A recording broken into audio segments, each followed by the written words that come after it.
See sündmus ju paigutab teise maailmasõja raamides, on ju niimoodi. Ja teine maailmasõda juba iseenesest on ju aeg, kus meie nägemus nendest aset leidnud sündmustest on ju kas või selle 20 aasta jooksul, kui meie või vähemalt minu põlvkond on seda sündmust käsitlenud, diametraalselt muutunud. Ja minu jaoks võtmeprobleem seisneb selles, mis on meie sõnum. Minu meelest ajalugu õpetada ilma sõnumita pole üldse mingit mõtet. Ehk, mida siis meie poolt vahendatud ajalugu võiks õpetada? Või mis see tegelikult on? Kui me räägime minevikust, olles olevikus, me paratamatult ju mõtleme ka tulevikule. Ja minu jaoks teise maailmasõja ainuvõimalik käsitlemisvariant lähtub minu soovist, et see ei korduks. See ei korduks. Ja kui mina olen enda jaoks selle paika pannud, ja minu meelest see on fundamentaalne küsimus. Küsimus, mida me siis tahame? Kas me tahame veel ühte võitu ja räägime teisest maailmasõjast selles võtmes? Või me ei taha, et see korduks. Ja minu meelest, kui me asetame keskpunkti selle mitte kordumise, siis ei ole mingit probleemi erinevatel veteraanidel omavahel kokku saada ja vastastikku üksteisele käsi ulatada. Sellepärast, et kui me räägime võitudest ja võitjatest, siis me paratamatult räägime ka kaotajatest. Kaotusest. Aga me teame ju, et rääkides ajalooga, vähemalt alateadvuses, me ju kõik samastume. Kes siis meist tahaks kaotajatega samastuda? Õigus. Ja siis me hakkame otsima väikeseid võite. Kui meil oli suuri võite, siis me otsime väikeseid võite. Mul seoses sellega, vabandage pika sissejuhatuse eest, on üks väga naljakas isiklik kogemus, kui pärast korduvaid katseid tuttavatele Soome külla sõita ja eitavaid vastuseid sain ma kuskil juba leebel ajal 88. aastal lõpuks loa külastada Ameerika Ühendriikides oma õde. Ja kui ma siis sain ühe väga sümpaatse vanema Eesti proua käest terve kasti mälestuste raamatuid, mis valdavalt käsitlesid teist maailmasõda. Ja kui ma olin need 15-20 raamatut läbi lugenud, ma esitasin endale küsimuse, kes siis lõpuks selle sõja võitis. Sest nendes mälestustes, nendes väikeste võitude mälestustes said ju venelased iga metsatuka taga lüüa. No on ju niimoodi, õigus, me kirjeldame ju neid võite, kuni see suur pilt kuidagi häguneb. Vot täpselt samuti selles teise maailma kontekstis, kui me räägime sellest, kuidas need diktatuurid asetasid, viisid need inimesed. Nad ei läinud ju sinna kaevikusse vabatahtlikult, oma perede juurest minema. Neid sunniti seda tegema. Nad olid võrdses olukorras. Seda sõna ei ole võib-olla ilus kasutada, nad mädanesid seal täpselt võrdsed, ühtemoodi. Ja kui ta nüüd räägivad seda juttu, seda, et see ei korduks, see on nende missioon. Ja holokaustiga on täpselt sama asi põhimõtteliselt. Me peame meeles pidama seda kõige olulisemat sõnumit seoses selle ajaloosündmusega, et see ei korduks. Järgmine oluline moment. Me ju lähtume paratamatult nii mineviku sündmustesse kui ka sellesse, mis ümbritseb. No kuidagi samastudes mingite inimgruppidega ja vastandudes teistele. Meil on väga raske nagu mõelda asjadele kuidagi üldinimlikult, natuke laiemalt. Ja jälgige selle pilguga kas või ajalehe uudiste lehekülgi. Mul on nii hästi meeles Sellest on küll möödas 15 aastat või hästi kuskil seal 90ndate alguses ajalehe teade, kui kuskil meie sadamas saadi ühelt laevalt kätte 4 neegrit ja saadeti nad tagasi sinna, kust nad tulid. No selle artikli tonaalsus oli ju hästi läks. Ja praktiliselt samal ajal järgmisel päeval kirjeldati samas ajalehes seda traagilist lugu, kuidas Rootsi pärast sõda saatis välja eestlasi. Põhimõtteliselt ligilähedaselt samad lood. Tonaalselt absoluutselt teine. Üks on meie, teine on nemad. Ja vot sellepärast on minu meelest suur viga, kui holokausti käsitletakse kui mingit juudi rahva spetsiifilist probleemi. See ei ole nii. See ei ole nii. See ei ole lõpuks nende probleem. Muuseas, see ei ole ka nende probleem sellepärast, et surnutel ei ole probleeme. See on pigem nende probleem. Ja mina selle teema käsitlemisel pigem keskenduks nendele, kes seda tegid. Vot kuidas on see võimalik? Kuidas on see võimalik, et me elame siin, me oleme kõik koos, me suhtleme omavahel, vähemalt me näeme üksteist, me ostame siit poest piima ja leiba, me vahetame temaga paar sõna ja järsku selgub, et see ei olegi nagu inimene. Kuidas on võimalik? Mis meiega tehakse? Ja miks see on oluline jällegi seesama holokausti teema? Ega siis see märgistamise viis ei ole ju kuskile kadunud. Jah, tänasel päeval see on hoopis teine, hoopis leebem variant, aga manipuleerimine inimestega rahvuse kaudu, ära kasutades märki kui rahvust, seda me oleme ju näinud siin meie oludes korduvalt. On ju niimoodi. Miks see on siis nii lihtne? Miks läbi inimkonna ajaloo, jällegi jättes selle konkreetse 30ndate aastate Saksamaa ja 40ndate kõrvale?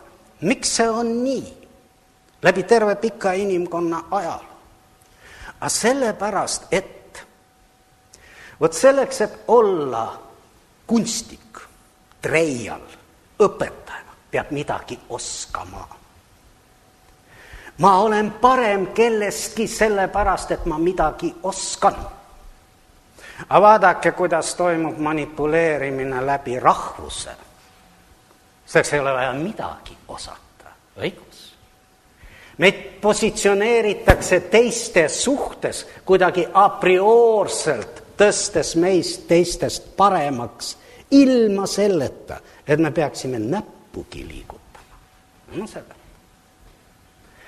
Ja sellepärast, tuginedes sellele mineviku kogemusele, on see teema laiemas tähenduses aktuaalne ka tänasel päeval. Kindlasti, pole mitte mingisugust kahtlust. Ja nüüd ma toon teile ühe näite. Ühe näite, mida ma olen mitu korda toonud. Ja me võime isegi teiega selle näite läbi mängida, kui te ei pahanda mu peale. Ma räägin teile ühe mehe eluloo, hästi lühidalt. Ja teie, olge nii kenad, öelge mulle, millisest rahvusest see mees on. Andke talle siis rahvus, kuna see teema on ju meil haakuv rahvusega. Määratlege, öelge, kes ta on. Selle mehe raamat on olemas kõikides suuremates keeltes. Eesti keeles on väike katkend, kunagi Vikerkaares trükitud. 12-13 aastat tagasi oli üks Vikerkaare number, otsige üles juudi number. Juudi kultuurile, keelele nii edasi pühendatud number. Ma arvan, sellest on üle 10 aasta mööda. Pole oluline. Selle mehe nimi on Viktor Kemperer. Andke andeks, kellele on see lugu tuttav. Ma nimetan teile ka selle mehe sünnikoha, kuigi sünnikoht ei oma ju mingit tähtsust ja sünnikoht iseenesest ei anna veel mitte mingit alust pidada mõnda inimest selle koha kultuuri hulka kuuluvaks, kus ta juhuslikult sündis. Sulgudesse pange Alfred Rosenberg. Jah, selge. Sündis ta Saksamaal, aga veel kord, sünd ei sõltu ju meist. Muuseas, nagu rahvus ei sõltu meist. Ideoloogia sõltub meist. Rahvus ei sõltu meist. Mina ei ole mitte midagi selleks teinud, et olla selle rahvuse esindaja, kelleks mind, ükstaskõik mind selles kollektiivses tähenduses keegi nimetab. Ja? Aga hea küll, sünnib ta Saksamaal, ei räägi tema noorpõlvest pikemalt, aga esimese maailmasõja puhkemisel läheb vabatahtlikult rindele. Muidugi noor, rumal mees, entusiast, läheb vabatahtlikult rindele. On selleks ajaks, kui mu mälu mind ei peta, juba omandanud gümnaasiumi hariduse ja oleks võinud minna ka mingisse kooli, kus oleks saanud endale mingid pagunid ja siis rindele minna. Läheb reamehena. Sõja jooksul korduvalt haavatud ja alati vabatahtlikult rindele tagasi. Alati. 10 võimalused oleksid mitte minna. Läheb alati vabatahtlikult tagasi. Esimese maailmasõja veedab tõesti kaevikutes algusest lõpuni, välja arvatud siis need haavatud perioodid, ja on sõja jooksul autasustatud kõikide rea koosseisule ette nähtud medalitega. No Vene kontekstis Georgi Ristits põhimõtteliselt. Lint tuleb tuttav ette. Nüüd pärast seda, jällegi jätan kogu selle pika loo vahele, aga 30. aastate alguses on Viktor Kempererist saanud üldtunnustatud suurim asjatundja, mitme ülikooli professor, Berliini ja ma ei mäleta kus, saksa keele kultuuri valdkonnas. Pole suuremat asjatundjat selles kultuuris, selles keeles, selles maailmas. Ja nüüd järgneb minu küsimus. Öelge mulle palun, kes on inimene, kes on valanud Saksamaa eest verd, peaaegu liitreid, ja on saksa kultuuri ja keele suurem asjatundja? No kes ta saab olla? Kes saab olla? Ma hakkan juba praegu... Miks te mõtlete? Vot te iialgi me ei lahenda seda holokausti teemat, kui me jääme mõtlema. No mida siin on veel mõelda? No mida siin on mõelda? No kes Neeme Järvi või kes see Noorem Järvi on? Kes Eerik Lass on? No mis juut? No mis see siia puutub? No ja küll me teame, Eesti on nii väike. Olgu. No kes see Kemperel siis saab olla? No miks siin peab mõtlema? No kolleegi, miks siin peab mõtlema? No mis siin peab mõtlema? No.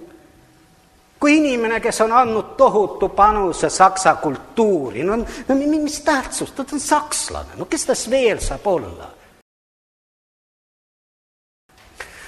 No muidugi see vastus juba kõlas 30 või siis tuleb võimule Hitler. Järgnevad sündmused on teile kõigile tuttavad. Lüüakse ülikoolist minema, siit-sealt, lõpuks ei tohi kõnniteedel käia. Ja vahetult enne sõja lõppu, muuseas naine oli tal tõesti vere poolt sakslanna ja mitte lihtsalt sakslanna, vaid kuskile kõrgesse tippu kuuluv sinivereline fond mingisugune. Ja nüüd vähesed neist, kes Berliinis 44. aastal on elus, muuseas hiljem ta läheb Dresdenisse ja pääseb tänu sellele Dresdeni pommitamisele. Selle suure segaduse ajal jooksevad kuskile koos naisega, põgenevad Lõuna-Saksamaal. Antud jutt see pole oluline. 44. aastal on ta Berliinis elus, üks väestest nendest, kes on veel elus. Temasugused on siis kuskil Berliini äärelinnas mingisuguses majas, mingis väikeses toakeses ja nüüd ta kirjeldab, see tema raamat on fantastiline, see on ju nii haritud inimene, see on nii hea sulega kirjeldatud, hea huumorimeelega, kuidas iga päev käib tema juures üks politseinik, kellele on siis antud ülesanne seal käia. See mees on endale šlikerdanud 10 haigust ja pole rindel ühtegi päeva veetnud. Jätame kõrvale, et see on hitlerlik Saksamaa, aga ta pole selle Saksamaa ees. Ta ei ole mitte mingitel antihitlerlikel kaalutlustel rindelt kõrvale šlikerdanud, vaid lihtsalt. Mitte tilkagi verd pole valanud. Kemperen ütleb, et tema saksa keel oli selline, et ta oleks esimese kursuse tudengi läbi põrutanud küsimusi esitama. Selliseid nimesi nagu Goethe, Schiller polta eluski kuulnud. Ei tea, nii znaju, ja kes on, ei tea. Ja nüüd arati enne seda, kui Kempereri juurest lahkuda, lõi ta kõik segamini, mis seal oli, palju seal ei olnud. Ja alati, kirjutab Kemperer, enne lahkumist sülitas talle näkku. Kes siis see mees on võrreldes Kempereriga kui sakslane? Olematu, tühisus. Aga kuidas ta tõstetakse Kempererist kõrgemale? Õigus.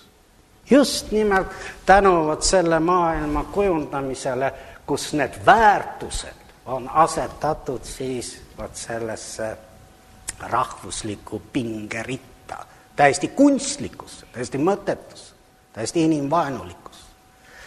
Ja see oli see lugu, mida ma tahtsin teile kindlasti lihtsalt jutustada. Nii et veel kord, mina käsitleks seda teemat just nimelt selles üldinimlikus võtmes.